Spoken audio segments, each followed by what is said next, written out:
Kanji is without a doubt the hardest part of learning Japanese.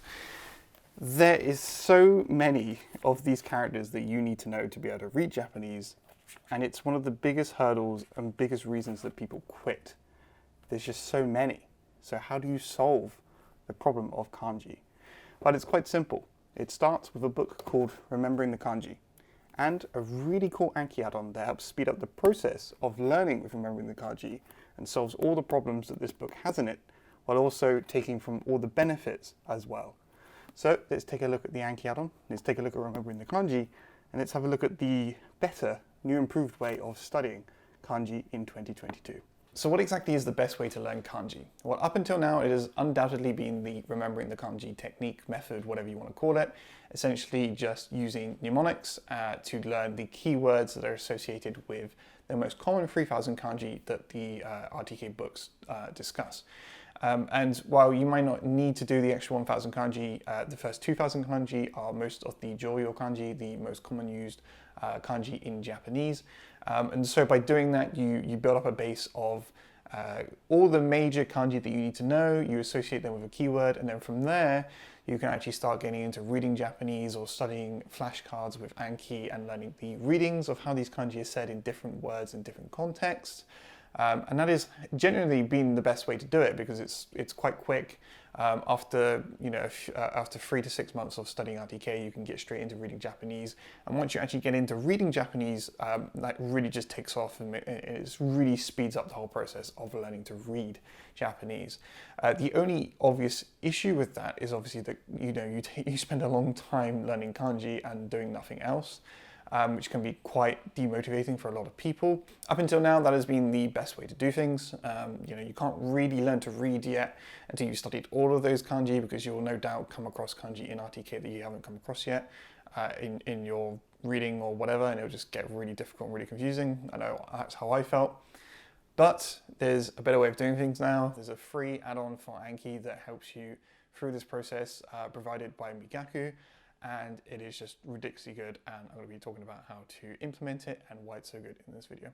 And actually Migaku decided to sponsor this video, so that's really cool of them to do. Migaku have a Google Chrome extension that allows you to turn Netflix and YouTube into a very easy resource for learning Japanese by simply analyzing these subtitles on the website as you watch the show, while also being able to generate flashcards for Anki in just one click. You can also set it up to automatically add tons of information to your flashcards. For example, like Google image search, other example sentences from Tatoeba, or maybe even native audio from Forvo, which you can all add into these cards automatically for any unknown words. The Migaku toolbar also comes with the ability to pass text on any website, and because Migaku knows which words that you know and which words you don't know, you can very easily find out which of these words you need to learn because they're all underlined red, and if they're kanji, they will have furigana above them to help you read them as well. You can also hold shift over any of these words to get a dictionary definition, and you can add your own dictionaries to Migaku as well. Another great feature they've added is the ability to double click on any of these words and it'll play native audio. And on top of that, when you're reading and you come across a word and you figured out that you know that word, you can actually press free on your keyboard and it'll highlight it green and it will add it to your known words. And of course, it wouldn't be complete without the feature of being able to turn any of this text easily into an Anki flashcard. All you have to do is simply highlight the text that you want and press Q, and here we see the card that we just made from that piece of text. As someone who spent hundreds of hours making flashcards manually back in the day, I would have loved to have had this. It's such a useful tool and I highly recommend checking it out. Migaku is currently $5 a month. If you click the link in the description below, you can get 1 month free on your first purchase with Migaku. Thank you so much to Migaku for supporting the channel and sponsoring this video. So up until now, the best way of going about kanji is essentially using RTK to create these stories where you take the keywords for the primitives and the actual kanji themselves, and you try and associate all these keywords together, and then you use a story to link them all together and use that as a memory technique in order to learn and try and not to forget all the kanji. And then if you combine that with Anki, the flashcard software, then it makes it very, very hard to forget these characters. Normally what you do is you study all of the kanji in RTK, and it takes like 3 months if you're quick. Like it took me 3 months, and that's the quick side. And I studied every single day, just doing nothing but learning kanji. And let me tell you, it was very, very boring, very, very tedious. I wanted to actually get on and read actual Japanese, but I felt like I couldn't because if I started to try and read Japanese, I'd always come across kanji I didn't know, and it was too difficult. It was just way too difficult. In fact, I had 2 friends in university that quit because all they did was basically do RTK, they didn't feel like they were actually learning Japanese. They didn't feel like they were actually progressing with the language, and because of that, they quit. And so with the Kanji God add-on, basically what it tries to do is it basically makes it so that you can use sentence mining or just sentence decks and study those decks alongside your kanji decks so you don't get bored. You don't feel like you're just studying kanji.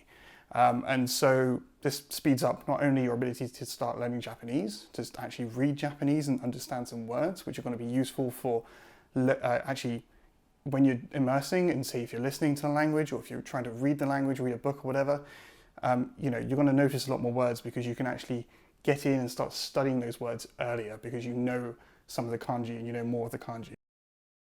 It basically changes the order with RTK so that it makes it a lot easier for everybody that's learning kanji.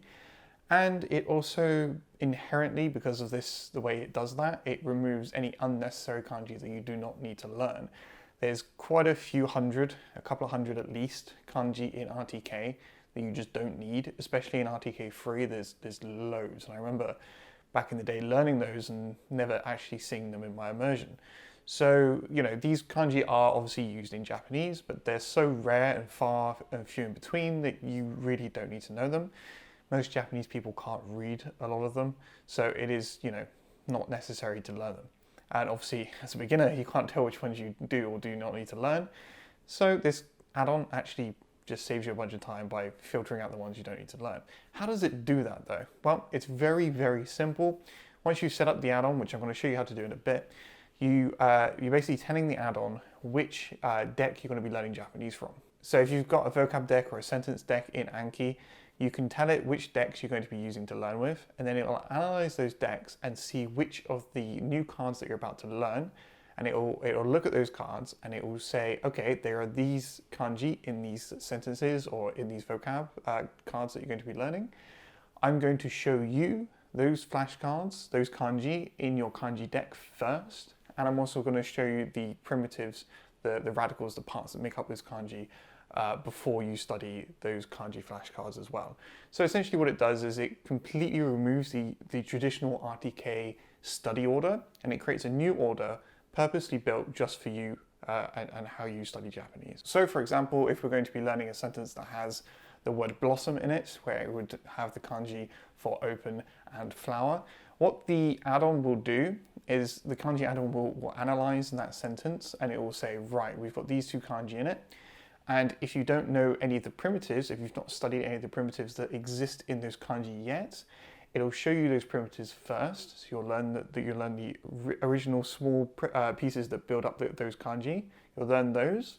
And then once you've done that, it'll teach you the kanji for open, and it'll teach you the kanji for blossom. Now once you've done that, obviously you can then go and study your sentence deck or your vocab deck, and you will know the kanji. You've seen the kanji before, just recently, so you'll be able to instantly see how they're used in a sentence and in whatever format that it is you're learning with. But usually in a sentence, you'll be able to learn the readings, and it just makes the whole process a lot easier. It means that you can instantly start getting into reading Japanese and not having to wait until you finished RTK to actually get into reading. And for this reason, I think this add-on is just really, really good, especially because it's free. I mean, it's a completely free resource, and I would highly recommend taking a look at it if you are someone who's doing RTK, or if you're just about to start doing RTK, then definitely have a look. Okay, so now I'm going to run you quickly through how to actually install the add-on and get everything set up. All the links will be in the description down below, by the way, so if you get lost, just check the description. And once you've done that and you've got Anki installed, you should have something that looks a bit like this. Obviously, I've got my own deck here, and I've got a few extra add-ons that change the look of it, but it should look something like this. The add-on is hosted on the Migaku.io website, so all we need to do is download the file and double-click it to install it straight to Anki. Once we're on the Migaku.io website, we just go to download. I'm going to leave a link straight to this page down in the description again. So for the Kanji God add-on, we click download. Once the file has downloaded, all you got to do is double-click this file whilst Anki's open, and it'll recognize that it's a file that Anki should open, and it'll install it for you.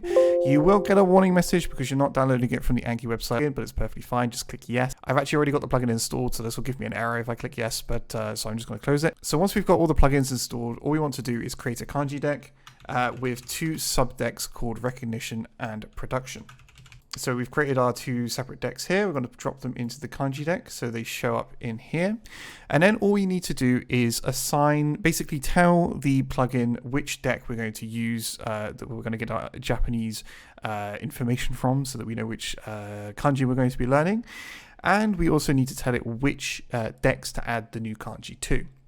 So to do that, we literally go onto the kanji button up here. We click settings. And we are going to go into the recognition tab. We're going to change the deck for new cards to the recognition kanji deck. We're going to do the same for the production. This just tells the add-on that we're going to be using this deck to create production cards, and we're going to be using this deck to create recognition cards. If you don't know what those two types of cards are for learning kanji, and it's quite simply whether or not the English keyword appears on the front or the kanji appears on the front. Personally, I only learned from the recognition type style where I had the kanji on the front and I had to try and remember the keyword. That is the much easier way of doing things. It gets you to the point where you can start reading Japanese much quicker. But if you're someone who wants to actually learn to write kanji, then you should also do the production cards as well, as it'll teach you how to actually write them out by hand if you're practicing doing that whilst you're studying as well. If you are just writing out the kanji as you see them doing recognition, you're probably not going to be able to learn to write by hand as well as if you were to do the production cards. We actually have to think about the stroke order before you see the actual kanji appear. So if you're trying to learn to write by hand, do both. If you're not, don't worry, just do recognition. From here, once you've set these two up, you want to quite simply go to the registered fields tab, and we want to add a new field. And then basically from here, we're going to tell the plugin which deck and what type of note type, and then which field from that note type we're going to be using. This might be confusing to people who've just started using Anki, but essentially if you've got like a sentence deck or whatever, or a vocab deck, you just want to choose the part of the deck of the flashcard that's on the front, so that the plugin can read from that part on the front of the flashcard and go, oh, okay, there's a kanji in this. So the note type is quite simply just like what it's called. If you've got one deck, you'll only have one here. It'll be basic, or it'll be like I know sentences if it's from like the 2K core deck, I think. For me, most of my note types in my Japanese deck are Japanese or Japanese plus substress RS. So I'm going to be choosing that. And then what we can do is we can choose the field name. Now, when you choose the field name, you want to make sure it's just the field that's on the front, like I said before. Anything that's on like your definitions field or the back of the card isn't something that you're necessarily studying as hard as properly. So you only want to choose the stuff on the front of the cards. For the most part, you can ignore the card type. I don't think this really matters because it should autofill from what the note type is anyway. So I'm just going to add also my Japanese plus substress RS note type, because that is the other one that I most commonly have in this deck. And then once we've done that, all we have to do is go back to the recognition tab and the production tab and make sure we have added our deck in here. Mine's already done for me because I did do this earlier and I forgot to delete this before setting it up. But if we were to do it again, all we simply do is click the add button and make sure that we have the correct deck here. For me, it's the correct deck already. You might have to click it and change it if you need to. And then we have the learner head count, which you can change if you want to. But essentially all this is, you can leave it by default. It's just how far ahead the plugin is looking into this deck to find kanji to learn. And so 25 is fine. I don't think you'll need to really change it. And once you've done that, that's all set up. So you can do that for the production one as well if you need to. And that's it. Once you've done that, all you have to do is go back to the kanji tab and click add new cards. And then we can choose which deck we want to add to, which type of card we want to add to. We can choose the amount, so we could change it to 20 if we want to. And we click OK. We'll get a message saying which kanji cards we've added. And then there we go. We've got some new kanji flashcards that we can start learning. And very simply, we just go through. The first run through, obviously, we don't know any of the kanji, so we're going to open up the back and see that, okay, this kanji means person. It also has these other keywords of human and umbrella. And we can hit next. And then we can look at this one. Oh, it's street. Okay. Or it's sometimes used as nail. Okay, cool. We've learned that. Mouth. and then we get the, it's the keyword mouth. We can move on from that. And then we get to a kanji that's built up of 2 primitives. Now, this is where it gets really cool, because the primitives you kind of just have to learn, because they're, a lot of them are quite simple, so they're very easy to just rote memorize. But this is where things start to get really interesting, is where you start to build up your knowledge of kanji through using stories like I showed you earlier, where we take 2 primitives and put them together to make up a whole kanji. So here we have the kanji for like cute or possible, and it's essentially used in a lot of different words in Japanese. Very common kanji, very often seen. And we can see it's built up of those 2 flashcards that we just saw. We just saw the primitive for street / nail, and we saw mouth. And this is where the plugin comes into play. It's looking at what you need to learn in order to learn the next thing to learn, if that makes sense. So basically what's happened here is the plugin has looked at the words and the kanji that are in our sentence deck, that are in the flashcards that are about to come up in our sentence deck, and it's gone, right, this kanji is coming up, we need to learn this kanji, and we also need to learn the primitives to learn this kanji, because we don't know the primitives yet. So it showed us the primitive for street just a second ago, and it's also showed us mouth. So we have learnt those, and then we can now learn the kanji that is built up of both of those. And it makes the whole process a lot easier to do. Now, of course, if we scroll down, we can get some stories. So we got the stories that we were talking about earlier, where you make your own. I do recommend making your own stories. It does make things more memorable. It makes things a lot easier in the long run to try and remember the kanji when you're like going back and doing your reviews. However, obviously, there are stories here that you can borrow from, and you can actually use them yourself. Some of them are quite wacky and will probably be better than some of the stories that you could make, because, when you're doing this, sometimes you get tired, you just can't think. I've had that experience, and I've just used a community story because it's easier. So by all means, look at these stories, get some inspiration from them. So if we take the example of the first story, we have a mouth on the street asking for things. Can I get some help? Can I get directions? Can I have some money? Can you please speak English? That is such a vivid and wild piece of imagery, and it's definitely an easy way to link these 2 primitives up and remember this kanji. All you have to do is picture a mouth asking people, can I get this? Can I get that? He's walking down the street in Tokyo or something. He's asking people, can I get some help? That links all the keywords together. It makes it so that you can go, okay, you remember the story whenever you see this kanji, and you think, right, okay, so there's going to be mouth, there's going to be street, because they were part of the story. Which part, which way round was it? Oh, I think mouth was on the left and street was on the right. And then you've remembered the kanji in a matter of seconds. And that's how this works. Do a few stories yourself. I would always recommend doing that. But if you do feel like you can't make your own stories, or you're too tired to make your own, have a look at these. Obviously, they're there for you to use. So definitely look at those. Now, if you're looking at some of the vocab stuff here, and you're thinking, maybe I want to add a sentence flashcard, just to get used to how this kanji is used in a word, so I can see it a bit more. What you can actually do, if you've got a load of sentences in your Anki already, you can click any one of these vocab cards, and it will bring up the Anki browser with a sentence that has this word in it. So, for example, if we take kawaii, we can click this word, and it will bring up all these different sentences where the word is used, and you can then move these sentences. You can change deck and move it to a different deck if you want to study it earlier, if you wanted to do that. So it's also a really cool tool. You can pretty much click on any of these things and it will bring up some lookup thing. If you click on the primitives, as you can see, it brings up the information card for that primitive, the previous flashcard that we basically saw for this. And so everything has a way of showing you more stuff about the kanji. It's crazy how much information you can get from this, whilst also keeping it still quite simple, and having all the basics and everything you need. So yeah, guys, that's pretty much it. This is, in my opinion, definitely the best way to study RTK. So I highly recommend checking this out. You don't need to buy the RTK books anymore, really. You can just get this for free, and just go from there.